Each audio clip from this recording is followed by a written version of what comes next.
Dia orang yang sering istighfar, astagfirullah, astagfirullah, astagfirullah. Masya Allah, itu matanya akan dijaga oleh Allah. Begitu melihat yang tidak baik menurut Allah, dia akan palingkan. Astagfirullah, astagfirullah. Tangannya juga begitu. Kakinya juga begitu. Dan hebatnya, ini yang paling mulia. Orang-orang yang sudah mendapatkan cinta Allah, ahli istighfar ini, ahli istighfar, kalau sudah mendapatkan cinta Allah subhanahu wa ta'ala, maka Masya Allah, kemuliaannya tanpa meminta pun doanya segera dikabulkan. Orang yang biasa istighfar itu diantara kemuliaannya, Allah akan cepat mengabulkan kebutuhannya tanpa dia harus memintanya. Butuh sesuatu, datang. Butuh sesuatu, datang. Padahal orang ini belum tentu minta. Ini pernah dipraktekkan oleh seorang tukang roti di zaman Imam Ahmad bin Hanbal. Pak, beliau pahami betul konsep ini. Ya. Kata Ibnul Qayyim Al-Jauziyah, beliau punya rumus, ya, masa setelah Imam Ahmad sampai disebutkan rumusnya. Kalau Anda punya permohonan yang cukup banyak, tapi waktunya singkat, kata beliau, cukup perbanyak istighfar. Begitu Anda istighfari, itu sebelum dimintakan Allah bisa kabulkan kalau benar kebiasaan istighfar. Ya. Imam Ahmad itu pernah lewat, kemudian beliau datang ke Mesir. Di Mesir masuk masjid. Ya. Begitu masuk ke masjid, tiba-tiba petugas masjidnya langsung mengusir beliau. Ukhruj, katanya, keluar. Itu imam besar, Pak. Dikenal dia seantara jagat, ya. Cuma saking tawadhunya, pakaiannya biasa-biasa. Seperti Syekh Yasin Al-Padangi, Bu. Ya, ibu atau bapak yang dari Padang itu ada ulama besar tuh. Ya, saya sampai hari ini masih kagum, saya terus belajar. Sampai tadi saya nunggu di mobil tuh, saya masih pelajari beliau itu. Ya, bagaimana santunnya, tawadhunya, pakaian macam-macamnya, itu ahli sanad, Pak, sedunia itu. Sedunia, semuka bumi, ahli sanad itu. Ya, itu luar biasa, Masya Allah. Pakaian, tampilan sederhana, macam-macam. Jadi kalau Anda ke Mekah itu belum kenal pertama kali, mungkin nggak akan kenal kalau itu ulama besar tuh. Kadang-kadang orang tawaf, beliau bawain air, zam-zam, setelah selesai dikasihin, duduk pakai sarung begini, pakai kaos, tapi muridnya ada yang dari Mesir, ada yang dari Mekah, ada yang dari macam-macam, itu luar biasa. Ya. Nah, yang paling menarik, Imam Ahmad itu sederhana luar biasa. Ini nggak tahu, ukhruj, katanya, keluar. Imam Ahmad karena paham fikih, kata beliau, ana astarih qalilan, saya istirahat sebentar. La, barrah. Barrah itu sudah mulai kasar. Barrah. Kata Imam Ahmad, astari, da'ni astari. Enggak apa-apa, tolong perkenankan saya istirahat sebentar, saya capek, katanya. Rawah anta, rawah. Ya. Rawah itu sudah lebih kasar lagi dari kata roh. Maksudnya, tolong keluar dari sini sekalian dengan roh-rohnya. Rohnya pun jangan ada di sini, keluar. Itu kalau Anda ke Mekah misalnya kan, atau ke tempat di Arab, ada orang mengatakan rawah anta rawah, itu tandanya lagi marah, Pak. Jangan senyum. Rawah. Itu musir, ya. Musir itu, suruh pergi. Kalau bisa rohnya pun jangan di situ, pergi, kata orang ini. Imam Ahmad keluar, kemudian di teras itu beliau juga sandaran, disuruh pergi lagi. Begitu keluar dari masjid, jalan beliau, singkatnya bertemu dengan makhbaz, tempat jualan roti. Ya, syar'i rati, menjual dengan syar'i, ya. Baik, dia setiap datang orang lewat melihat, Masya Allah, kalimatnya bagus sekali. Imam Ahmad lewat dipanggil, Syekh istirahat mana? Syekh, tolong istirahat di sini dulu. Kelihatannya capek, kan ya. Begitu bikin, perhatikan beda antara sari roti dengan syar'i roti. Yang ini setiap diaduk begini, astagfirullah. Dibikin begini, astagfirullah. Ini astagfirullah, selalu istighfar. Kata Imam Ahmad, ya Syekh, ma faidatu istighfarika? Apa faidahnya istighfar kamu itu? Imam Ahmad tahu, cuma ingin menguji ini. Apa manfaatnya, katanya? Perhatikan, wallahi demi Allah, katanya, tidak pernah saya membiasakan istighfar ini kecuali Allah selalu mengabulkan doa-doa saya. Selalu mengabulkan doa-doa saya. Cuman wallahi cuman satu aja yang belum terkabul sampai hari ini. Mudah-mudahan Allah sebelum mengabulkannya sebelum saya wafat, atau dia yang kembali pulang duluan. Apa itu, kata Imam Ahmad? Wallahi saya bermohon kepada Allah supaya bisa dipertemukan dengan Imam Ahmad bin Hanbal sebelum saya meninggal, atau beliau yang meninggal duluan. Kata Imam Ahmad, Allahu Akbar, rupanya saya diperjalankan ke Mesir ini, masuk ke rumah Allah sampai diminta keluar sampai ke sini gara-gara istighfar kamu ini, katanya. Jadi bisa digerakkan gitu. Itu istighfar, Pak. Itu kemuliaannya luar biasa. Tapi tolong jangan lakukan itu kepada saya gitu. Anda bisa istighfar, Masya Allah. Makanya ahli surga itu, ahli surga yang biasa istighfar, surganya istimewa, bukan surga biasa. Itu ada di Quran surah ke-51 ayat 18. Lain, Pak, bonusnya itu lain. Ya. Dia ditempatkan di taman surga. Ya. Taman surga itu kemuliaannya beda dengan surga biasa. Kalau Anda insya Allah masuk surga, kalau di surga biasa itu yang melayani pelayan surga. Namanya wildanun mukhalladun. Ya, kalau laki-laki dilayani oleh bidadari surga, kalau perempuan oleh pangeran-pangeran surga. Cantik dan gantengnya tak terlukiskan. Kata Nabi, nggak usah dibayangkan. Ma la ainun ra'at wa la udhunun sami'at wa la khatara 'ala qalbi bashar. Nggak pernah kelihatan oleh pandangan kita, nggak pernah terdengar oleh telinga, bahkan dipikirkan pun nggak akan seperti itu. Itu masih kelas biasa. Tapi taman surga yang ngasih langsung semua Allah, tanpa perantara, kun fayakun ada, dan nggak perlu dibayangkan. Dan penghuni surga seperti ini, itu sebelum masuk ke surga pun sudah diperkenankan melihat Allah tanpa hijab. Ada di Quran surah 75 ayat 22 sampai 23, posisi paling kiri sebelah atas. Wujuhu yawma idzin nadhirah. Ada orang-orang yang Masya Allah, saat dia dihisab itu wajahnya berbinar gembira. Ya, padahal belum masuk surga.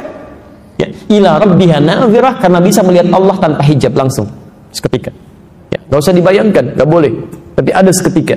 Masya Allah, apa yang terjadi? Quran surah 51 dari ayat 15-nya. Nanti ketemu di ayat 18. Innal muttaqina fi jannatin wa 'uyun. Nah, sungguh ada sementara orang-orang takwa itu tempat tinggalnya di taman surga. Taman surga, Masya Allah. Kalau di Firdaus ya taman surga Firdaus ya. Indahnya luar biasa. Ada karakteristik yang bisa anda bumikan tuh nilainya dalam kehidupan orang di bumi. Akhidina ma atahum rabbuhum. Ini syahidnya. Orang-orang ini itu akan langsung mengambil apapun di nikmat surganya, diberikan langsung oleh Allah. Gak ada perantara. Akhidina ma atahum rabbuhum. Apa amalannya? Ini yang harus Anda turunkan ke muka bumi. Innahum kanu qabla dzalika muhsinin. Saat di muka bumi, saat di dunia, itu orang-orang ini muhsin, berbuat ihsan. Ya, kalau Anda ingin jadi penghuni di sini, turunkan karakteristiknya, kemudian tuangkan dalam kehidupan di bumi, Anda kerjakan itu. Apa amalannya? Kanu qalila minal laili ma yahja'un. Amalan pertama, dia terbiasa sedikit tidurnya. Itu bahasa Quran. Sedikit tidurnya. Di malam dia hidupkan dengan ibadah. Dia paham, ya, kalau malam itu lebih enak ibadahnya, akan lebih khusyuk. Quran surah 73 ayat yang ke-6, inna nasyi'atal laili hiya asyaddu wat'an wa aqwamu qila. Bangun malam itu akan enak menyentuh pada jiwa, lebih khusyuk. Makanya maaf ya, setan malam dengan setan siang itu beda apa? Lain. Shift-shiftan dia.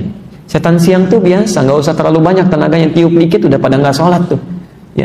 Setan malam tuh tidak, dia paham gangguannya tuh minim, nggak ada kebisingan, TV berhenti semua, nggak ada siaran macam-macam. Jadi ketika orang ini ibadah, konsentrasi khusyuknya akan lebih tinggi dibandingkan dengan siang. Maka dari itu banyak terjadi keanehan. Kalau ibu nggak percaya silahkan. Siang bu ya, Masya Allah. Ya jangankan bangun, mau tidur aja susah. Tapi kalau malam, Masya Allah. Begitu Anda bangun di pertengahan, jam 1:30, jam 2 tuh ya. Padahal alarm sudah disusun 3 kali tuh. Alarm pertama mematikan alarm kedua. Alarm kedua matikan alarm ketiga. Alarm ketiga baru siap-siap. Kata Nabi itu setan membuat berat kepala tuh. Susah. Dan terjadi sesuatu yang tidak Anda bayangkan sebelumnya. Itu kan tiap hari bolak-balik tuh. Kamar mandi, meja makan, dapur. Biasa aja siang. Kok malam-malam jadi berubah? Awas loh ya. Kemarin sih enggak, tapi malam ini di meja makan tuh putih, rambutnya itu panjang, dan nungguin kamu di situ. Jadi nggak jadi. Itu terjadi situasi itu. Ada kenikmatan gitu kan? Ya. Karena itu, karena ada perbedaan-perbedaan semacam ini, tidak mudah untuk bangun. Tapi orang ahli surga tidak. Amalan-amalan seperti ini, itu lain. Perhatikan, ahli taman surga itu, qalilan minal laili ma yahja'un. Dia atur tuh, tidurnya lebih cepat. Ba'da isya, dia nggak ada keperluan, langsung istirahat. Sedikit tidurnya, malam dia hidupkan sholat, Masya Allah. Ayo, itu bahasa Quran, sedikit tidur. Kalau Anda tambahkan, bermasalah. Di rumus fikih itu, Anda tambah jadi berkurang. Sedikit tidur, taman surga. Sedikit-sedikit tidur, maaf, di tamannya aja enggak. Silahkan cek. Jadi dalam agama itu kalau sudah pas, gak usah ditambah-tambah. Subuh 2 rakaat. Saya pengen yang paling sempurna, ikuti sunnah Nabi. Saya merasa banyak kurang sholatnya, besok saya 3 rakaat. Salah. Jadi kalau sudah ada pas, gak usah ditambah, gak usah dikurangi. Menambah sesuatu itu mengurangi kemuliaannya. Selesai. Ya. Yang paling menarik, habis tahajud. Kalau Anda cuma tahajud aja, belum bisa masuk taman surga. Amalan selanjutnya ayat ke-18-nya. Wabil ashani hum yastaghfirun. Ini poinnya. Jadi dia tahajud di sepertiga malam, menjelang subuh, belum subuh Pak. Ashar itu waktu menjelang subuh singkat. Ya, paling 15 menit lah, 10-15 menit sebelum subuh. Dia duduk istighfar. Istighfar. Bahkan ada hadis qudsi di situ. Hadis qudsi. Diriwayatkan orang pertama yang menerima dari Nabi 31 orang sahabat senior. Hampir semua meriwayatkan. Ya, Abu Bakar As-Siddiq radhiyallahu taala anhu, Umar bin Khattab, Utsman bin Affan, Ali bin Abi Thalib, sampai Sayyidah Aisyah radhiyallahu taala anha. Itu menerima semua dari Nabi. Yanzilu Rabbuna tabaraka wa ta'ala. Allah Subhanahu wa taala akan membentangkan rahmatnya, ya, fi thuluthil akhir minal lail, di setiap sepertiga malam yang terakhir. Kemudian menyampaikan, faqala, Allah menyampaikan pada hambanya, ya ibadi, hai hambaku, siapa yang meminta kepadaku aku akan kabulkan. Siapa yang memohon aku akan berikan. Dan man istaghfara liya ghafartu lahu. Siapa yang istighfar aku akan ampuni dosanya. Rumus cepatnya alhamdulillah. Ketika Anda banyak istighfar, itu yang dua pertama akan diberikan tanpa Anda minta, seketika diberikan. Makanya ahli taman surga itu, Masya Allah, begitu selesai tahajud, dia nunggu fajar, astagfirullah, astagfirullah, astagfirullah. Ingat-ingat dosanya itu. Kalau nggak percaya silahkan Pak ya, nanti malam Anda tahajud, setelah itu menjelang subuh misalnya, Anda biasakan istighfar, terus dengan hati yang bersih, yang enak, itu selain dosa keluar, itu tidak menutup kemungkinan air mata bisa ngalir. Tapi sambil diingat, apa dosa-dosa yang Anda lakukan? Mungkin pernah berkata kasar pada orang tua, pernah membuat pasangan hidup kecewa, sombong terhadap orang-orang sekitaran. Ingat-ingat itu. Itu demi Allah saya katakan, nikmatnya luar biasa. Ini. Dan dosa gugur. Dosa gugur. Ya, jelas di sini? Baik. Saya sebentar saya cukupkan dulu sampai sini. Untuk bagian pertama itu masih yang ringan-ringan. Kalau dosisnya, maaf, atau kadar penyakitnya masih kecil-kecil. Masih suka pada nikmat orang lain, kan? Masih belum qanaah dengan nikmat sendiri, ya, masih belum puas dengan nikmat sendiri, masih mengharap punya orang, walaupun belum mencela, itu yang kecil-kecil gugur dengan istighfar. Tapi kalau sudah membuat yang jelek-jelek, itu nggak akan hilang dengan istighfar. Pasti ada tahap kedua. Ya. Saya mau ngecek sebentar nih, ya, untuk memastikan kita benar atau tidak. Apa lawan dari hidup? Mati. Baik. Kalau tertawa? Kalau siang? Malam. Kaya? Miskin. Baik ya. Sekarang kita cek ya. Quran surah 53 Najm ayat 43, ayat 44 dan 48. Ayat 43, 44, 48. Oke. Dari 4 pertanyaan tadi saya keluarkan 3 aja ya. Apa lawan tadi yang Anda jawab? Lawan kehidupan apa? Kematian. Baik. Wa annahu huwa amata wa ahya. Dialah Allah yang mematikan dan menghidupkan. Jawaban Anda benar. Ayat 44-nya, wa annahu huwa adhaka wa abka. Dialah Allah yang telah menjadikan orang bisa tertawa dan juga bisa menangis. Jadi lawan tertawa apa? Anda benar. Baik. Tadi yang Bapak jawab, Ibu jawab, lawan kaya apa? Miskin. Baik ya. Quran surah ke-53 ayat 48-nya tuh lihat. Sudah kencang, benar enggak gitu ya? Wa annahu huwa aghna wa aqna. Dialah Allah yang telah menjadikan seseorang kaya dan cukup. Ternyata di Quran itu lawan kaya itu cukup, Pak. Gak ada orang miskin, Bu. Gak pakai gak ada orang miskin. Gak ada orang miskin. Jadi Allah tidak pernah menciptakan orang miskin di muka bumi. Gak ada. Yang ada itu orang yang selalu merasa kurang dengan nikmat, sehingga mengharapkan nikmat orang lain. Padahal bagi dirinya cukup, itu yang jadi masalah. Coba perhatikan ya, kalau ada orang merasa miskin, Allah langsung berikan zakat supaya dia keluar dari kemiskinan. Maka zakat diberikan pada orang yang merasa miskin. Quran surah ke-9 ayat ke-60. Innamas shadaqatu lil fuqara wal masakin. Diturunkan zakat untuk mengentaskan kemiskinan. Ternyata dengan zakat masih belum cukup juga, masih miskin juga. Diberikan infak.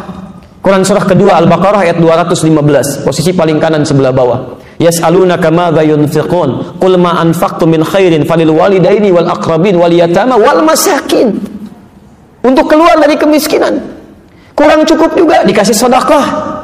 Masya Allah, zakat dikasih, infak dikasih, sedekah dikasih, masih miskin juga. Kalau dengan semua itu belum bisa mengeluarkan Anda dari kemiskinan, Anda perlu dikasih apa lagi?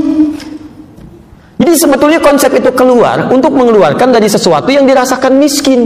Kata Allah, nggak ada yang miskin, cuma 2, cukup atau kaya. Selesai. Ayo coba ibu pilih mana? Mau kaya, mau cukup? Alhamdulillah. Tuh ada pilihan, cukup kaya kan? Baik ya. Nah ini persoalannya di sini gitu ya. Nah jadi Bapak dan Ibu sekalian, itu perasaan kurang itu yang menjadikan penyakit datang. Itu yang coba kita istighfar ya. Tiap hari istighfar. Kalau nggak sempat istighfar, jangan tinggalkan sholat. Jangan tinggalkan sholat. Karena dalam sholat itu ada kalimat istighfar. Makanya sholat ke satu dengan sholat yang lainnya itu menggugurkan dosa-dosa kecil. Itu ada di hadis Muslim nomor hadis 233. As-salawatu ila salawat wal jumu'atu ila al-jumu'ah wa ramadan ila ramadan kafaratun lima bainahunna. Ya, salat satu ke salat lain, Jumat ke Jumat dan Ramadan ke Ramadan itu bisa menggugurkan dosa yang terjadi di antara keduanya. Malam takunil kabair, sepanjang bukan dosa besar. Di Anda zuhur punya dosa, ya, dosa-dosa kecil, asar sholat. Jadi pas sholat asar itu dosa kecilnya hilang, otomatis itu. Ya. Kenapa salah satunya? Karena saat Anda sholat, Anda mengucapkan kalimat istighfar. Bukankah ruku kita mengucapkan istighfar? Subhanakallahumma bihamdika, Allahumma ighfirli. Sujud Anda istighfar. Kalau Anda baca subhana rabbiyal a'la, bukankah duduk di antara dua sujud bahasa istighfar? Kalimat pertama dalam duduk di antara dua sujud apa? Rabbil firli, itu istighfar. Jelas ya? Baik. Kalau sudah jelas, saya tahan sebentar, saya jawab dulu ini. Kalau sekiranya dianggap cukup, kita belum bawa obat yang maaf, kadar penyakitnya cukup berat ya, yang mikirin orang gitu kan, Masya Allah, terus yang macam-macam lah, pokoknya hidupnya nggak tenang ya. Yang awas, yang paling berbahaya itu dalam urusan ibadah, nanti saya bahas lebih jauh lagi. Itu kata Quran, ada orang-orang yang dia merasa berbuat baik sebetulnya banyak salahnya, dan itu penyakitnya lebih dahsyat ya. Saya jawab dulu ini ya. Mau tanya Pak Ustadz, boleh? Enggak. Oh ya.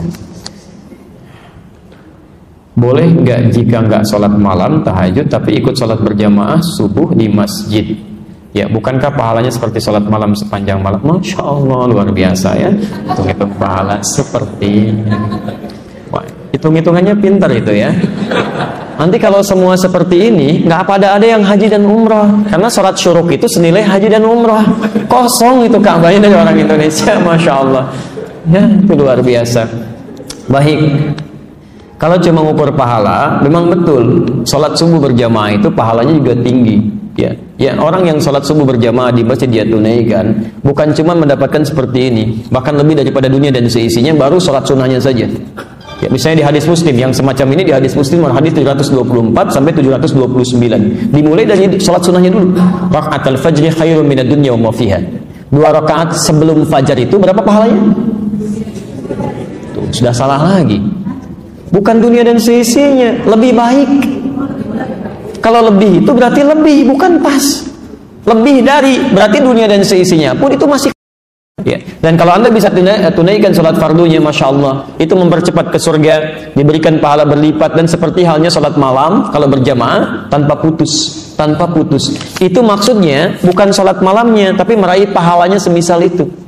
Kalau Anda tanya boleh tidak, boleh-boleh saja, silahkan. Tapi kalau Anda tunaikan sholat malamnya, Anda mendapatkan keutamaan yang lebih daripada ini. Ingat ya, keutamaan sholat malam itu bukan cuma sholat malamnya saja yang ada pahalanya, tapi banyak melimpah pahala yang lainnya. Satu, mudahnya doa dikabulkan. Jadi kalau Anda cuma sholat subuh berjamaah saja, tidak sholat malamnya, Anda tidak mendapatkan kemudahan pengabulan doa. Yang kedua, ada jaminan 4 kebaikan diberikan. Anda sholat subuh berjamaah tapi tidak tahajud, tidak mendapatkan 4 kebaikan ini. Ada di Quran surah ke-17 ayat 79 sampai 81. Tahajud itu bisa mengangkat derajat di karir terbaik dalam pekerjaan Anda, memudahkan urusan Anda, melepaskan dari kesulitan, plus ditolong Allah saat Anda disakiti oleh orang lain. Anda sholatnya khusyuk 5 waktu tapi tidak tahajud, Anda tidak mendapatkan 4 kemuliaan ini.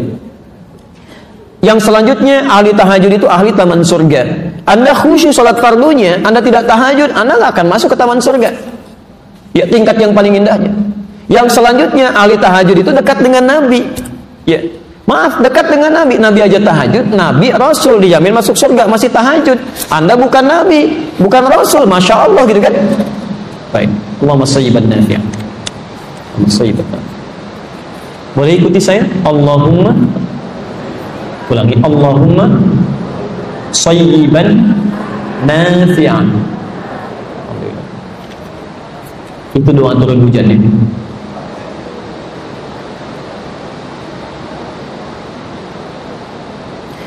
Saya pernah baca di Bulughul Maram bahwa sholat dapat dijamak bila sudah 3,5, bukan fasah tapi farsah.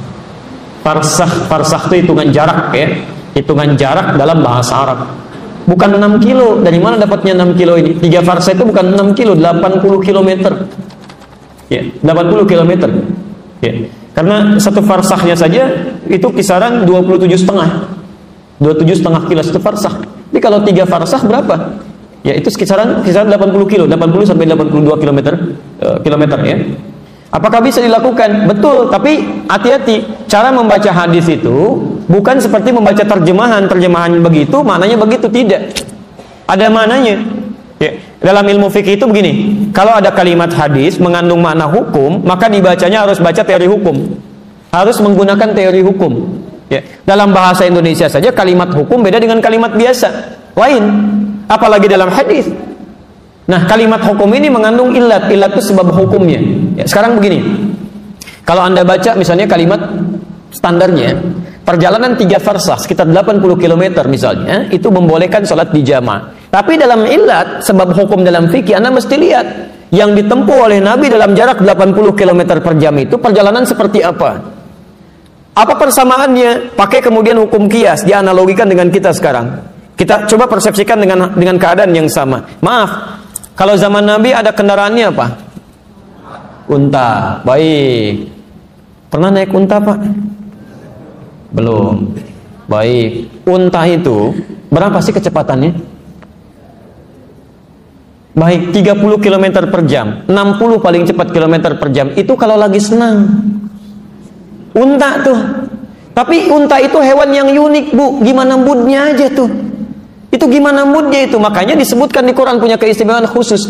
Itu saya saat mengajar di Tripoli, ngajar tafsir, itu saya bawa anak-anak kita itu belajar langsung ke kebun binatang, Pak. Kita belajar praktikal. Jadi keluarkan, dibagi kelompok, membagi hewan-hewan yang ada di Quran. Itu unik. Saya pernah praktikkan di Indonesia. Kita ajak ke kebun binatang. Ya ada yang ikut juga seperti bapak, ibu, anak-anaknya. Kita kasih kelompok. Satu kelompok unta. Kedua ada kelompok kera. Ada semua hewan yang ada di Quran. Misal kenapa orang Yahudi dikutuk menjadi kera? Jadi diberi tugas tuh. Kenapa unta disebutkan afala yang turuna ilal ibili kaifa khuliqat? Ya, apakah mereka tidak memperhatikan bagaimana unta diciptakan? Begitu dianalisis luar biasa, Pak. Ya. Itu kelompok kera pernah menguji kera, lempar dengan makanan pisang, dia ambil dengan kanannya. Lempar dengan lagi, ambil dengan kirinya. Lempar lagi, ambil dengan kedua kakinya. Begitu yang lain datang, dia serang. Gak boleh ngambil yang punya dia.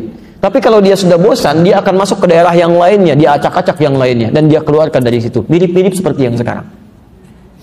Jadi dikutuk jadi kera itu memang kelakuannya begitu. Punya orang ambil, pengen mendominasi, yang lain gak boleh maju. Kalau usil sedikit, tembakin orang lain. Memang begitu kelakuannya. Makanya tidak dikutuk menjadi tikus. Gitu. Iya, selesai. Unta itu Masya Allah. Banyak sekali keutamaannya itu. Unta satu-satunya hewan yang punya selaput di matanya. Jadi begitu badai kencang, itu seketika bisa menutup tuh selaputnya. Dia jalan aja, santai aja jalan. Anda punya mobil Ferrari pun sehebat apapun, bawa tuh ke padang pasir, mogok juga. Unta mah jalan aja. Makanya disebut oleh orang Arab, Safinatus Sakhra, kendaraan terhebat di padang pasir. Unta, Pak.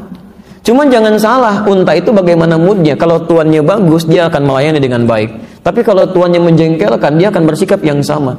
Di Libya itu pernah kejadian, ada orang yang kasar terhadap unta, sering dipukulin, jarang dikasih makan. Itu dihafalin, Pak, dari mana dia datang, dilihat.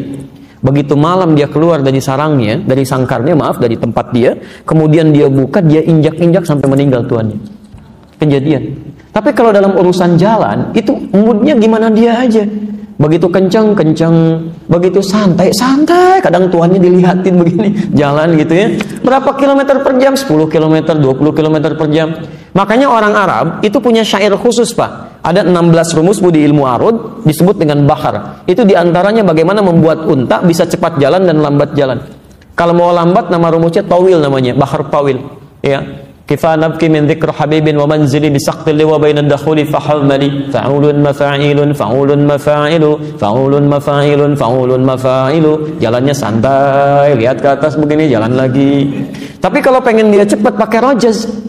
Mustafilun, mustafilun, mustafilun, mustafilun, mustafilun, mustafilun. Sautis safiril bulbuli, hayyaja qalbi thamiri, al-ma'u wa zahru ma'a, ma zahri lahdul muqali, fa anta ya sayyidani wa sayyidi wa maulani, fakam tayammuni ghuzailun uqayqali, qatabtuhu min wajhatin min fili hadha ar-rajuli, faqala la la la la faqad ghada muharwili, wal walad wali wailani, faqultu la tuwalwili fa bainul lu'ali, qalat law hina kazain wa radidul muqali ka'atan ka kailani tabuli. Kencang tuh dia. Cuman sekencang-kencangnya berapa kecepatannya? Yang kedua, medan kita dengan medan diharapkan beda. Nabi jalan pakai unta, yang dilewatin apa? Padang pasir. Pernah lewat padang pasir enggak? Apalagi kalau ada angin, ada badai macam-macam, ya, belum hewan-hewan di sekitarnya. Nah, ini yang disebut dengan illat. Illat ini bukan cuma masafah, bukan cuma jarak, tapi ada masyaqqah, kadar kesulitan di perjalanan. Di Arab itu kalau sudah 80 km per jam dulu, itu pasti sudah terasa berat di jalannya. Berat di jalan. Apalagi kalau nggak ada unta, berarti jalan kaki. Nah, ini yang diambil hukumnya ke kita sekarang. Kalau ada perjalanan 80 km, apakah mesti dijama? Belum tentu. Kalau perjalanan ditempuh dengan keadaan nyaman, bahkan belum menghadirkan waktu sholat biasa. Ya, misal, mohon maaf, misal ya, Anda misalnya ingin kalau ke Lampung, ya, dari sini ke Lampung bisa, dari Jakarta ke Lampung. Dengan dari Jakarta ke Bekasi, jauh mana? Ke Lampung. Tapi Anda ke Lampung pakai pesawat, ke Bekasi pakai beca. Ya. Perbandingannya bagaimana? Ke Lampung mah cuma setengah jam. Flight pertama 12:30 tuh dari Cengkareng. Nyampe ke sana jam 1, asar aja belum muncul. Cuman sebentar. Masya Allah, di waktu yang sama silahkan kayu tuh beca dari Jakarta tuh, ya, ke Bekasi. Lewat sini, lewat situ, macam-macam. Belum kena macet segala rupa. Mungkin belum tentu nyampe maghrib ke Bekasi gitu ya. Nah, di dalam situasi itu nanti berlaku hukum. Jelas ya, itu disebut dengan illat. Makanya ketika jama' dan qasar muncul, illatnya bukan cuma perjalanan, ada illat lain, khauf, ada khawatir, ada masalah. Quran surah keempat ayat 101, posisi paling kiri sebelah bawah di pojok. Wa idza darabtum fil ardi, kalau Anda berperjalanan di muka bumi, falaisa 'alaikum junahun an taqsuru minas shalah. Enggak ada masalah kalau pengen mengqasar salat. Jangankan jama', qasar boleh. Cuman kapan itu dilakukan? In khiftum ayyaftinakumul ladzina kafaru. Jika khawatir ada gangguan di perjalanan seperti orang kafir mengganggu. Ya. Jadi illat hukumnya gangguan yang menghambat waktu sholat dilakukan dengan nyaman. Jadi maaf, tanpa perjalanan pun Bu ya, ibu tidak melakukan perjalanan.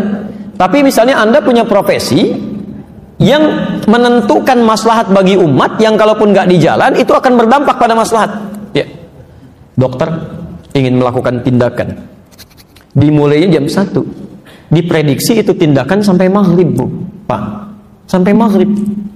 Kan tidak mungkin kemudian ditinggalkan pasien kan? Begitu adzan asar muncul, diobservasi, dilihat siap, semuanya siap, ayo kita mulai lakukan pembedahan. Begitu dibuka tuh, dilihat jantungnya, jantung bagaimana posisinya, adzan asar muncul, Allahu Akbar, Allahu Akbar. Maaf Mas ya, saya mau sholat dulu, nanti saya balik lagi. Wah, bisa sekarat itu pasien. Jadi Anda boleh lakukan, silakan jama di awal, kemudian setelah itu sampai maghrib, Anda bisa tunaikan maghribnya. Jelas di sini ya? Kecuali kalau perjalanan yang jaraknya merubah zona waktu. Walaupun perjalanan nyaman, tetap di situ memperbolehkan jama' dan qasar. Anda ke Amerika, perjalanan cukup jauh, baru berangkat sedikit sudah gelap, padahal berangkatnya pagi gitu kan? Yang seperti itu sudah merubah zona waktu, maka dalam keadaan demikian itu boleh menjama'. Walaupun di pesawat nyaman, tenang. Itu penting saya sampaikan.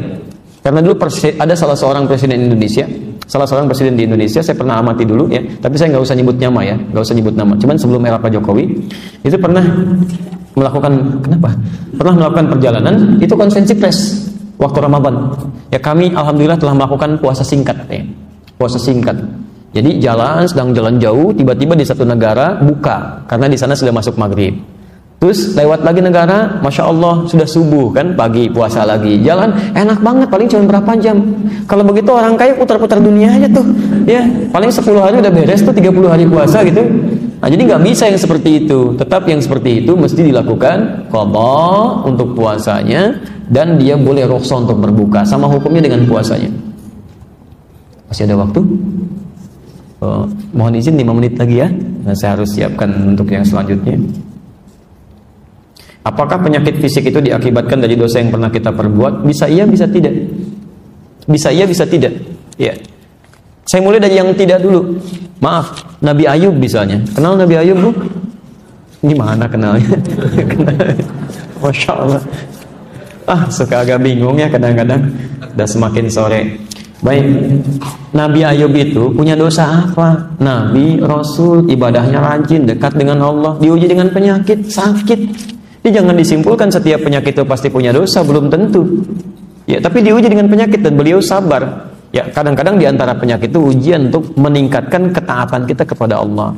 Ini orang rajin ke masjid nih, diuji coba, kasih sakit kakinya, masih ke masjid nggak?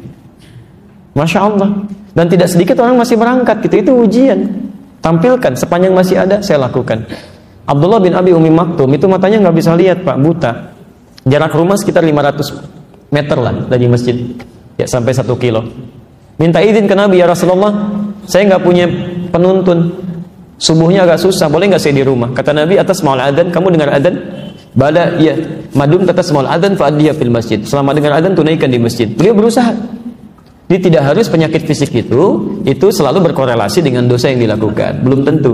Tapi ada juga memang penyakit-penyakit fisik yang datang karena pengaruh-pengaruh dosa. Ada. Ya, nggak usah banyak tafsir deh. Orang yang banyak dosa itu pasti berpengaruh pada keadaan fisiknya. Nggak percaya silahkan keluar dari sini ya, pakai sepatu orang lain. Jangan sepatu bapak, pakai aja sepatu orang. Itu pasti di tengah jalan Anda banyak pikiran itu, nggak akan tenang. Nggak akan tenang begitu dipakai, sudah gelisah, tengok kanan, tengok kiri gitu kan.